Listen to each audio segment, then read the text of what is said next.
guys and girls, it's Nathan Birch here from B.Invested.com.au, and today I'm answering questions asked from our Facebook community. If you want to join the community, check out the link below, click on the, type it into your URL up the top from below, preferably in a new tab, facebook.com/beinvested.com.au. Today I'm answering the questions asked from a Facebook community. I've got a question here about when I first started investing in property. How did I get my information? Where did I learn from? And what are some good resources? Because there seems to be a lot of people out there that have good agendas, being salespeople and people in suits. Good question.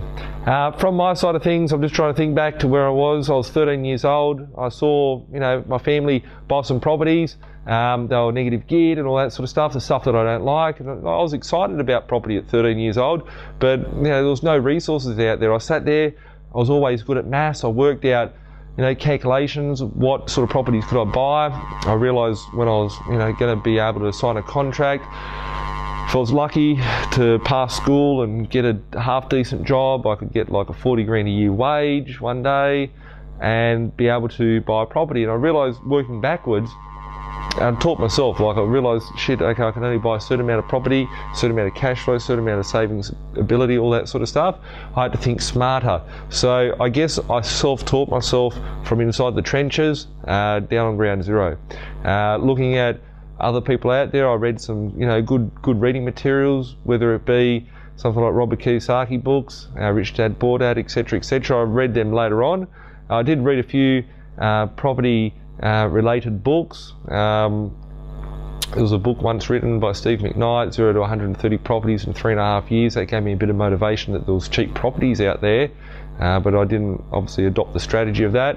But it was just, there is good reading material out there. You've got to take it for what it's worth, and forge your own path. It's only up to you to put down and what you want to do in life. And a lot of people sit there and want to the blue pill or the red pill, which one do you take? They just want the easy ride. But there's a lot of, fun to be had in making your own destiny and being able to create your own path to financial independence. As I always say, it's a journey.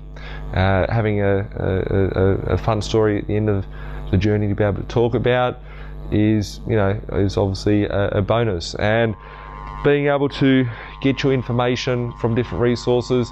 There is much more information out on the internet today than what there was going back, 10 years ago. YouTube wasn't even around. Facebook wasn't even thought of. Maybe it was thought of. Maybe that was, in inception at that point. But the fact is that there's so much information out there today. Go online, type in, how do I this, how do I do that, how do I do the next thing, and sift through it. There will be heaps of shit there, but it's a matter of going, okay, this goes there, this goes there, this goes here, this goes here, this makes sense to me, I've got a commitment, this is what I want to make happen, this is how I'm going to do it, and go out there and do it. But Google is an awesome tool. YouTube is a fantastic tool. Obviously, I'm going to sit here and tell you the B.Invested website and the B.Invested Facebook page is a fantastic thing. But really, I think we've got a fantastic community here where, lots of resources and information and knowledge is shared around.